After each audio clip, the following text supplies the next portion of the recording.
J'aurais voulu, hein. J'aurais souhaité qu'il soit parti avec beaucoup d'argent. Sincèrement, maintenant, je l'aurais souhaité. Parce qu'à l'époque, j'imaginais que c'était comme ça.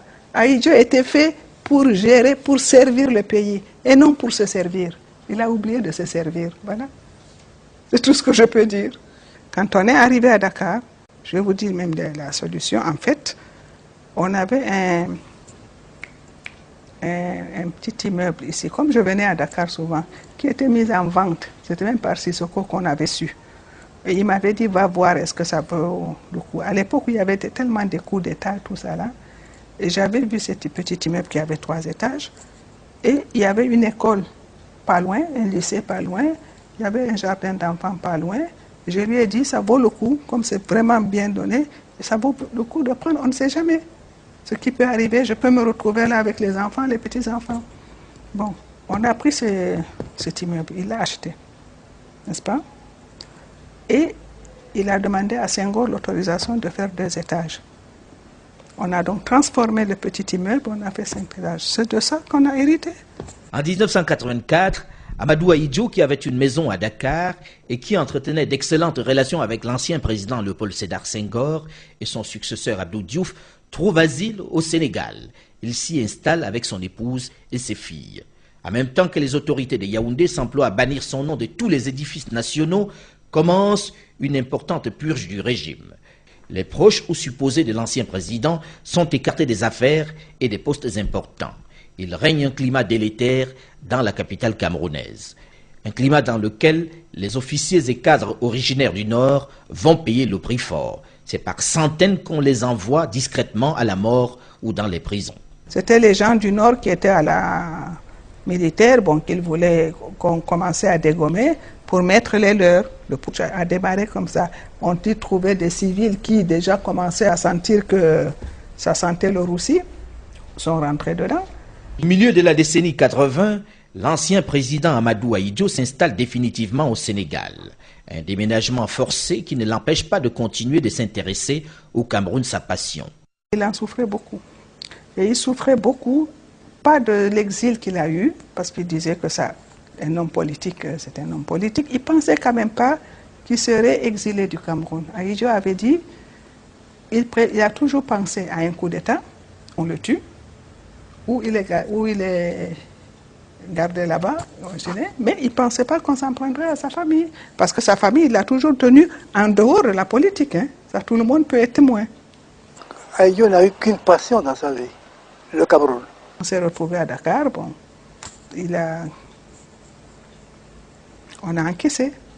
Ahidjo a vécu dans l'amertume, si vous voulez. Je ne peux pas vous dire qu'il a vécu ça bien, il a vécu dans l'amertume, mais en plus, il apprenait que ça allait mal au Cameroun.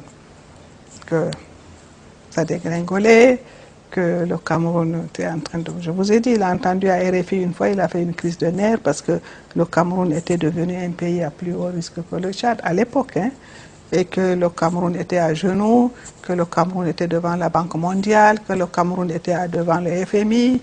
C'est là, le jour-là, qu'il m'a fait sa crise de nerfs en me disant, mais comment ils ont fait? Le Cameroun pouvait vivre 10 ans sans problème avec ce que j'ai laissé parce que la crise existe depuis 1973 et on a fait en sorte pour que le Cameroun ne le sente pas. C'est ce qu'il a dit. Et c'est vrai que quand nous sommes partis du Cameroun, moi je ne sentais pas qu'il y avait la crise, que ceci, que cela. Il se mourait de savoir son pays. Il dit que tout un peuple allait souffrir parce que les gens n'ont pas su gérer. C'est ça qu'il m'a dit. Tout un pays allait souffrir parce que les gens n'ont pas su gérer.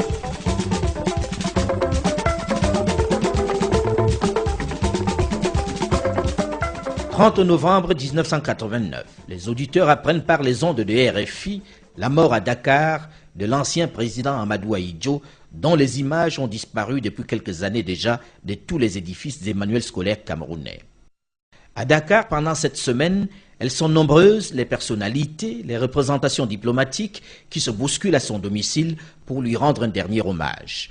Devant le mutisme de l'État camerounais qu'avait contacté le président Abdou Diouf du Sénégal dès la disparition de l'ancien chef de l'État pour les modalités de retour de la dépouille, Amadou Ahidjo est enterré au Sénégal dans le cimetière musulman. Vous voyez Abdou Diouf demander, lui, il était président de la République, personne n'a demandé la dépouille. Mais les Camerounais n'ont même pas assisté. Quelques Camerounais, l'ambassade du Cameroun n'est pas venue. Le jour où le cercueil est parti au cimetière de Yoff, il est mort jeudi soir. On l'a enterré dimanche. Donc Abdou Diouf m'a dit qu'il a attendu ce vendredi, samedi, dimanche, que Biya le rappelle, comme il lui avait promis. On ne l'a pas demandé. Pourquoi vous allez justement, on n'a pas demandé pendant 16 ans, on ne l'a pas demandé. Même là-bas au cimetière, je vous dis qu'ils ont fait des tableaux là. Ils lui ont donné tout un quartier, soi-disant le quartier Amadou Ahidjo. Comme tout un chacun, hein, chacun veut que ses cendres reposent dans son pays. On dit que la mort efface tout. Au Cameroun, elle n'a rien effacé. Mais je pensais quand même que le président Biya de lui-même se serait inquiété de savoir cette famille qu'Ahidjo est sortie avec, de quoi vit-elle, comment est-elle, se serait inquiété de nous. Babola, Bongoma Bobende, Batimbi, Bola Bisona Oa, Onaginde ye, Bolambamba ye, Olema Sese.